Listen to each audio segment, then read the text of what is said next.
الحمد لله نحمده ونستعينه ونستغفره ونؤمن به ونتوكل عليه ونعوذ بالله من شرور أنفسنا ومن سيئات أعمالنا من يهده الله فلا مضل له ومن يضلله فلا هادي له وأشهد أن لا إله إلا الله وحده لا شريك له وأشهد أن محمدًا عبده ورسوله أما بعد فأعوذ بالله من الشيطان الرجيم بسم الله الرحمن الرحيم وَلْتَكُن مِّنكُمْ أُمَّةٌ يَدْعُونَ إِلَى الْخَيْرِ وَيَأْمُرُونَ بِالْمَعْرُوفِ وَيَنْهَوْنَ عَنِ الْمُنكَرِ وَأُولَٰئِكَ هُمُ الْمُفْلِحُونَ وقال الله تبارك وتعالى في مقام آخر كنتم خير أمة أخرجت للناس تأمرون بالمعروف وتنهون عن المنكر وتؤمنون بالله وقال الله تبارك وتعالى في مقام آخر ومن أحسن قولا ممن دعا إلى الله وعمل صالحا وقال إنني من المسلمين ولا تستوي الحسنة ولا السيئة ادفع بالتي هي أحسن فإذا الذي بينك وبينه عداوة كأنه ولي حميم وقال النبي صلى الله عليه وسلم من رأى منكم منكرا فليغيره بيده فإن لم يستطع فبلسانه فإن لم يستطع فبقلبه وذلك أضعف الإيمان رواه مسلم وقال النبي صلى الله عليه وسلم والذي نفسي بيده لتأمرن بالمعروف ولتنهون عن المنكر يوشك أن يبعث عليكم عقابا منه ثم تدعونه فلا يستجاب لكم رواه الترمذي وقال النبي صلى الله عليه وسلم لقد أوذيت في الله ما يؤذي أحد وأخفت في الله ما يخاف أحد صدق اللہ العظیم۔ میرے انتہائی واجب الاحترام قابل صد احترام بھائیوں، دوستوں اور بزرگوں، میں نے آپ کے سامنے قرآن کریم کی چند آیات اور نبی اکرم صلی اللہ علیہ وسلم کے ارشادات میں سے چند حدیثیں پڑھی ہیں۔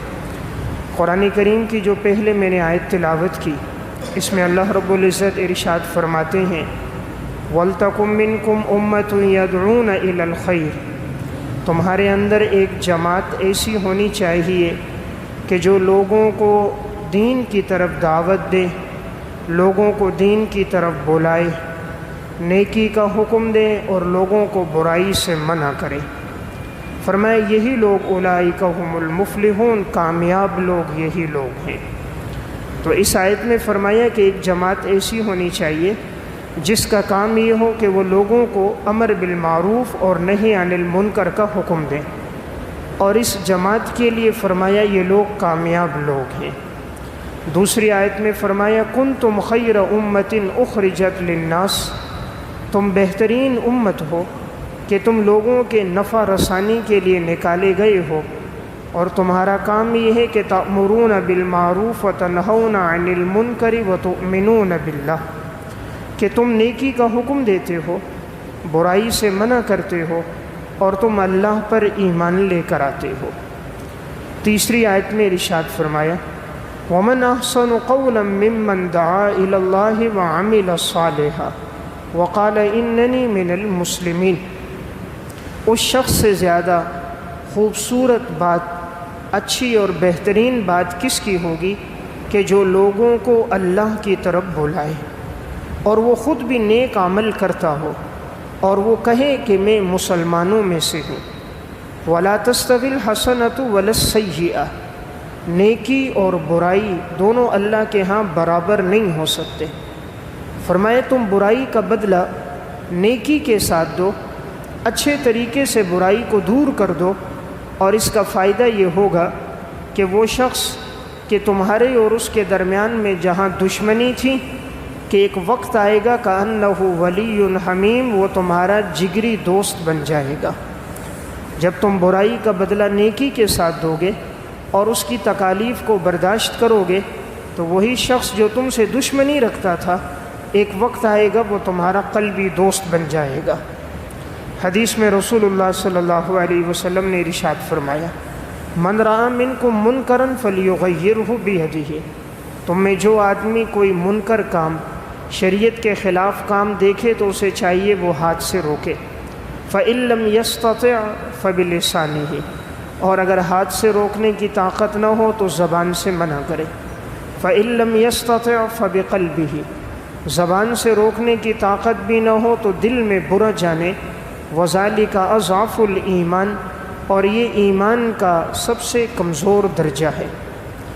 دوسری حدیث میں رسول اللہ صلی اللہ علیہ وسلم نے ارشاد فرمایا، والذی نفسی بیدہ لتأمرن بالمعروف ولتنہون عن المنکر، اس ذات کی قسم جس کے قبضے قدرت میں میری جان ہے، تم لوگ ضرور بے ضرور نیکی کا حکم دو اور برائیوں سے لوگوں کو منع کرو، ورنہ قریب ہے کہ اللہ تمہارے اوپر ایسا عذاب اتار دے گا، ثم تدعونہ فلا یستجاب لکم، پھر تم اللہ سے دعائیں کرو گے لیکن اللہ تمہاری دعاؤں کو قبول نہیں کرے گا۔ امام بہقی رحمۃ اللہ علیہ نے شعب الایمان میں حدیث نقل کی، اللہ رب العزت نے حضرت جبرائیل علیہ السلام سے فرمایا کہ فلاں بستی والے لوگوں کو عذاب دو، تو اللہ رب العزت سے فرمایا گیا، یا اللہ اس بستی میں ایک شخص ایسا ہے کہ جس نے پلک جھپکنے کے برابر بھی آپ کی نافرمانی نہیں کی، یعنی ہمیشہ وہ آپ کی عبادت میں وقت گزارتا ہے۔ اللہ رب العزت نے فرمایا بستی کو اٹھا کر اسی کے اوپر پٹخ دو، اس کی وجہ یہ ہے کہ لم یتمعر وجہہ فی ساعۃ قط، کبھی بھی اس کے چہرے کا رنگ تبدیل نہیں ہوا، شریعت کے خلاف لوگوں کو کام کرتے ہوئے دیکھ رہا ہے، لوگ دین کے خلاف چل رہے ہیں لیکن اس کے چہرے کا رنگ کبھی متغیر نہیں ہوا، اس بستی کو اٹھا کر اسی کے اوپر مار دو۔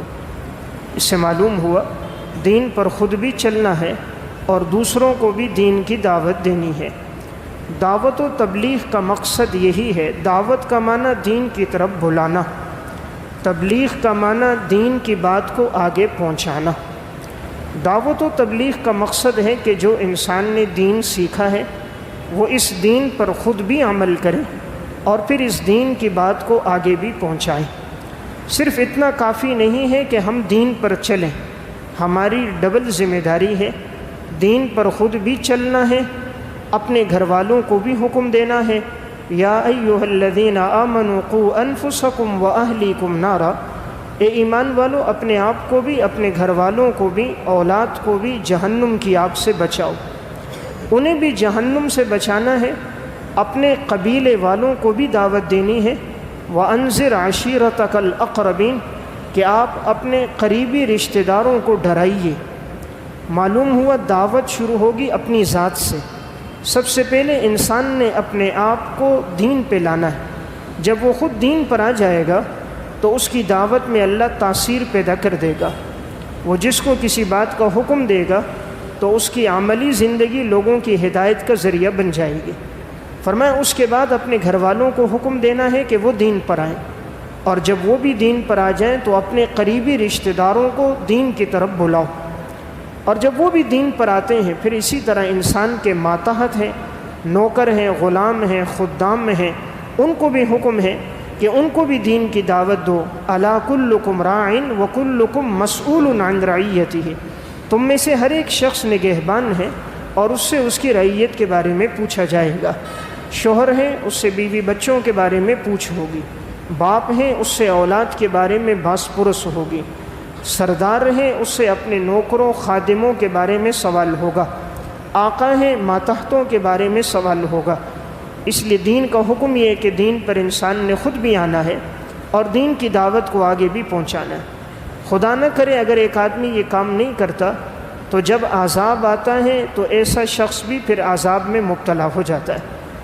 رسول اللہ صلی اللہ علیہ وسلم نے مثال دے کر سمجھایا، آپ نے فرمایا ایک کشتی میں لوگ سفر کر رہے ہیں، کشتی میں کچھ لوگ نیچے کی منزل میں ہیں، کچھ لوگ اوپر کی منزل میں ہیں۔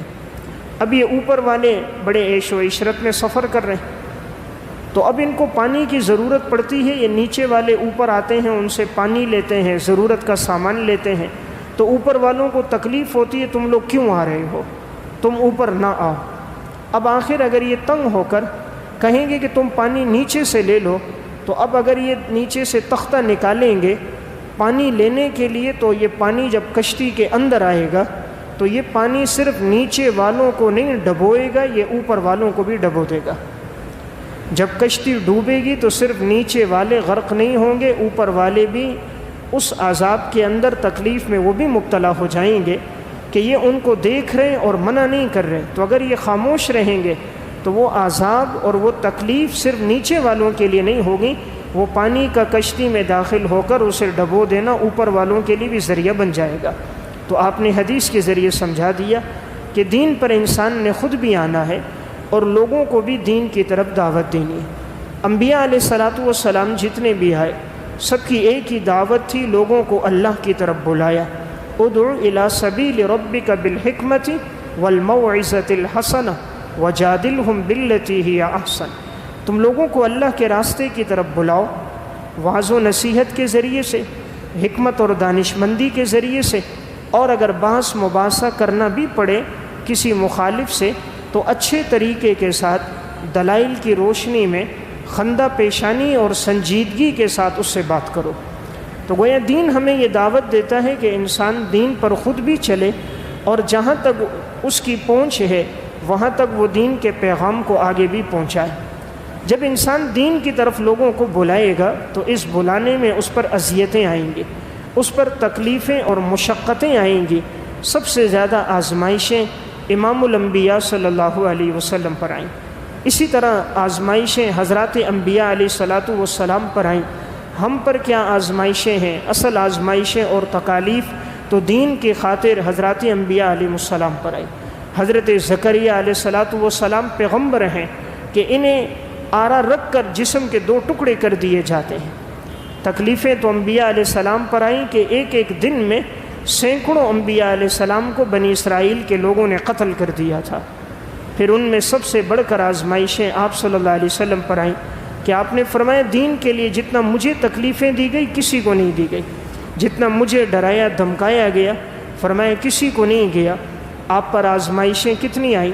صحیح بخاری کی روایت ہے، آپ صلی اللہ علیہ وسلم سجدے میں ہیں، عقبہ بن ابی معیط بدبخت ایک چادر لے کر آتا ہے، آپ صلی اللہ علیہ وسلم کے گلے میں ڈال کر آپ کو پھندا دینا چاہتا ہے تاکہ معاذ اللہ آپ کا انتقال ہو جائے، اپنی طرف گھسیٹ رہا ہے۔ حضرت ابو بکر صدیق رضی اللہ تعالیٰ عنہ آ گئے اور اس سے چھڑوایا اور کہا بدبخت اتقتلون رجلا ان یقول ربی اللہ، کیا تو ایک شخص کو صرف اس لیے قتل کر رہا ہے کہ وہ یہ کہتا ہے کہ اللہ میرا رب ہے، کہ وہ اللہ کی ربوبیت کا پیغام دے رہا ہے، تم اس وجہ سے اسے قتل کر رہے ہو؟ تو آپ صلی اللہ علیہ وسلم پر اتنی تکلیفیں آئیں۔ اسی دین کی دعوت میں آپ پر آزمائشیں اتنی آئی تھی ہیں کہ حضور سجدے میں جاتے ہیں اور بدبخت اونٹ کی گندی اوجڑی لا کر آپ صلی اللہ علیہ وسلم کی کمر پہ رکھ دیتے ہیں اور آپ کے لیے سجدے سے سر اٹھانا مشکل ہو جاتا ہے۔ یہ دین ہی کی خاطر آپ پر یہ تکالیف بھی آئیں، یہاں تک کہ عتبہ بن ابی لہب اور عتیبہ بن ابی لہب یہ دونوں بدبخت تھے۔ آپ صلی اللہ علیہ وسلم کی 2 بیٹیوں کا نکاح ان کے ساتھ ہوا تھا، ام کلثوم اور حضرت رقیہ کا۔ اس وقت تک کفار کے ساتھ نکاح کرنا منع نہیں تھا، شریعت میں یہ حکم بعد میں آیا تھا۔ جب سورہ لہب نازل ہوئی تو ابو لہب بدبخت نے بیٹوں سے کہا، اور ابو لہب کی بیوی نے کہا کہ تم جا کر محمد کی بیٹیوں کو طلاق دے دو۔ آپ صلی اللہ علیہ وسلم حرم میں تھے اور یہ عتیبہ بدبخت آیا اور آپ کو گریبان سے پکڑ کے جھنجھوڑنے لگا اور کہا میں نے تیری بیٹی کو طلاق دے دی اور میرے بھائی نے بھی تیری بیٹی کو طلاق دے دی، اور معاذ اللہ آپ کی طرف تھوکنے لگا۔ تو آپ نے اس موقع پر ایک بد دعا دے دی تھی، اللہ تیرے اوپر اپنے شیروں میں سے کسی ایک شیر کو مسلط کر دے۔ اور پھر اللہ نے ایسا مسلط کیا تھا، جہاں یہ سفر میں جاتا اپنے ساتھ نوکر رکھتا، غلام رکھتا، کوئی مجھے تکلیف نہ پہنچائے، ڈرتا تھا محمد کی بد دعا تو تیر بہدف ہے۔ شام کے سفر میں نکلا، ایک جگہ رات کو پڑاؤ ڈالا، درمیان میں سویا ہوا ہے، ارد گرد لوگ ہیں تاکہ کوئی چیز اس کے قریب نہ آئے۔ رات کا اندھیرا چھایا، شیر آیا، سب کو سونگتا سونگتا اس کے قریب آیا اور اس کے جسم کے ٹکڑے ٹکڑے کر دیے۔ تو واقعہ سنانے کا مقصد یہ ہے آپ صلی اللہ علیہ وسلم پر کتنی آزمائشیں دین کی دعوت کے سلسلے میں آ رہی ہیں۔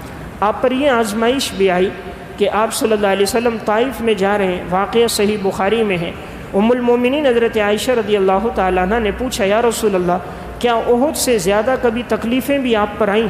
آپ نے فرمایا ہاں، جب میں طائف میں گیا اور میں نے پیغام دیا تو اس وقت میرے اوپر بڑی تکلیفیں آئیں، ان بدبختوں نے پتھر مارے اور میرا جسم لہو لوہان ہو گیا تھا۔ آپ صلی اللہ علیہ وسلم زخمی تھے، اس زخمی حالت میں آپ کے جانی دشمنوں کو ترس آ گیا۔ عتبہ بن ربیعہ، شیبہ بن ربیعہ آپ کے جان کے دشمن ہیں، لیکن جب آپ کو اس وقت زخمی حالت میں دیکھا، خون بہتے دیکھا، تو انہوں نے اپنے غلام عداس سے کہا کہ تم انہیں لے کر باغ میں آؤ۔ حضور باغ میں آئے، اب یہ غلام ایک پلیٹ کے اندر انگور لے کر آیا۔ آپ صلی اللہ علیہ وسلم جب انگور کھانے لگے، آپ نے بسم اللہ پڑھا۔ غلام نے پہلی مرتبہ کسی سے بسم اللہ سنا تھا، پوچھا آپ کون ہیں؟ فرمایا میں اللہ کا پیغمبر ہوں۔ پوچھا تم کہاں کے رہنے والے ہو؟ تو اس شخص نے کہا میں نینوا کا رہنے والا ہوں۔ آپ صلی اللہ علیہ وسلم نے فرمایا وہاں تو ہمارے بھائی یونس ابن متہ بھی آئے تھے۔ انہوں نے کہا آپ جانتے ہیں ان پیغمبر کو؟ آپ نے فرمایا ہاں۔ پھر آپ نے حضرت یونس علیہ السلام کا مکمل انہیں تعارف کرایا۔ یونس علیہ السلام کے بارے میں جب ساری معلومات دیں تو وہی جو غلام تھا وہ آپ صلی اللہ علیہ وسلم کے ہاتھوں کو، پیشانی کو، پاؤں کو چومنے لگ گیا۔ تو عتبہ بن ربیعہ اور شیبہ بن ربیعہ کہنے لگے دیکھو محمد نے جادو کر دیا، کہ فوراً یہ اس پر ایمان لے آیا۔ بلایا اور کہا بھئی تو کیسے ان کے ہاتھ پاؤں چوم رہا تھا؟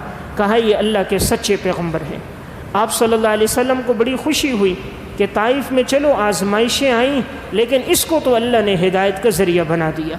دیکھیں جو پاؤں ابھی تھوڑی دیر پہلے دین کے لیے لہو لوہان ہوئے تھے، اللہ نے اسی پاؤں کو چومنے والے کو پیدا کر دیا تھا کہ وہ عداس آ کر حضور کے ہاتھ پاؤں کو ابھی بوسہ دے رہا تھا۔ تو دین کی دعوت کے سلسلے میں آپ پر اتنی آزمائشیں آئیں کہ شیب ابی طالب میں 3 سال آپ محصور رہے، وہاں سے باہر نہیں نکل سکتے تھے، وہیں کھانا، وہیں پینا، وہیں قضائے حاجت۔ لوگوں نے بائیکاٹ کر دیا، کوئی آپ کے ساتھ کاروبار نہ کرے، اور جو ایمان لے کر آئے کوئی کسی قسم کا تعلق ان کے ساتھ نہ رکھے۔ آپ کے یہ 3 سال بڑی آزمائش کے سال گزرے۔ تو میں عرض کر رہا تھا آپ صلی اللہ علیہ وسلم پر دین کے لیے بڑی تکلیفیں آئیں۔ 2 ماہ گزر جاتے تھے، آپ کے گھر میں چولہا نہیں جلتا تھا، کھجور اور پانی کے علاوہ گھر میں کھانے کے لیے کچھ نہیں ہوتا تھا۔ وہ موقع بھی آئے کہ آپ نے اپنے پیٹ پہ پتھر بھی باندھے۔ حضرات صحابہ پر بھی دین کی دعوت کے سلسلے میں بڑی آزمائشیں آئیں۔ صحابہ اکرام میں حضرت ابو بکر صدیق رضی اللہ تعالیٰ عنہ، ان کا واقعہ حافظ ابن کثیر نے البدایہ والنہایہ میں لکھا۔ جب یہ ایمان لے کر آ گئے صدیق اکبر، فرمایا یا رسول اللہ میں آج جا کر دعوت دیتا ہوں، اور یہ گئے بیت اللہ میں مشرکین کو دعوت دی۔ اس وقت تک چونکہ اسلام ابھی پھیلا نہیں تھا، وہ جتنے بدبخت تھے وہ اٹھے حضرت صدیق اکبر کو مارنے لگ گئے۔ حافظ ابن کثیر لکھتے ہیں اتنا آپ کو مارا گیا کہ آپ کا چہرہ بھی زخمی ہو گیا، چہرے سے بھی خون بہہ رہا تھا، ناک سے بھی خون بہہ رہا تھا۔ ان میں ایک بدبخت ایسا بھی تھا عتبہ بن ربیعہ کہ اس نے ایسے جوتے پہنے ہوئے تھے جو نوکدار تھے، صدیق اکبر کے سینے پہ چڑھ کر، چہرے پہ چڑھ کے مسلنے لگا، خون بہنے لگ گیا تو بے ہوش ہو گئے۔ تو قبیلہ بنو تیم کے لوگ آ گئے اور کہا اگر ان کا انتقال ہو گیا تو ہم لوگ تمہیں نہیں چھوڑیں گے۔ آخر مشرکین پھر پیچھے ہٹے۔ حضرت صدیق اکبر کو ایک چادر میں ڈال کے جب گھر لایا گیا، کافی دیر بعد ہوش آیا تو ان کی والدہ قریب تھیں۔ والدہ پانی لے کر آئیں، کھانا لے کر آئیں۔ فرمایا اللہ کی قسم نہ کھاؤں گا نہ پیوں گا جب تک آپ صلی اللہ علیہ وسلم کو دیکھ نہ لوں کہ حضور کس حال میں ہے۔ ماں نے کہا مجھے تو نہیں پتہ۔ فرمایا ام جمیل بنت خطاب کو بلاؤ۔ انہیں بلایا، پوچھا حضور کس حال میں؟ اس نے کہا مجھے نہیں پتہ۔ حضرت صدیق اکبر نے کہا مجھے وہاں لے کر چلو۔ زخمی حالت میں ایک طرف ماں کا سہارا لیا، ایک طرف ام جمیل بنت خطاب کا سہارا لیا، اور آپ صلی اللہ علیہ وسلم اس وقت زید ابن ارقم کے گھر میں تھے، اور دین کی دعوت ان دنوں میں خفیہ دی جا رہی تھی۔ جیسے وہاں پہنچے دستک دی، دروازہ کھلا، حضرت صدیق اکبر زخمی حالت میں، چہرہ بھی زخمی ہے، ناک سے خون بہہ رہے ہیں، کپڑوں پر خون ہی خون ہے، بعض جگہوں سے کپڑے پھٹے ہوئے ہیں۔ آپ صلی اللہ علیہ وسلم نے دیکھا تو آپ کی آنکھوں میں بھی آنسو آ گئے، آپ بھی رونے لگ گئے۔ ابو بکر، دین کے لیے تمہیں بڑی تکلیفیں دی گئی، دین کے لیے بڑی تم پر آزمائشیں آئیں۔ حضرت صدیق اکبر نے کہا یا رسول اللہ، جب آپ صحیح سلامت اور زندہ موجود ہیں تو میری تکلیف کی کوئی وجہ نہیں، لیکن آپ دعا کرو اللہ میری اس والدہ کو ہدایت دے دے۔ آپ صلی اللہ علیہ وسلم نے دعا فرمائی اور اللہ نے وہیں صدیق اکبر کی والدہ کو ایمان کی توفیق دے دی۔ واقعہ سنانے کا مقصد، دین کی دعوت میں جہاں حضور پر آزمائشیں آئیں، وہاں حضرات صحابہ اکرام پر بھی بڑی آزمائشیں آئیں۔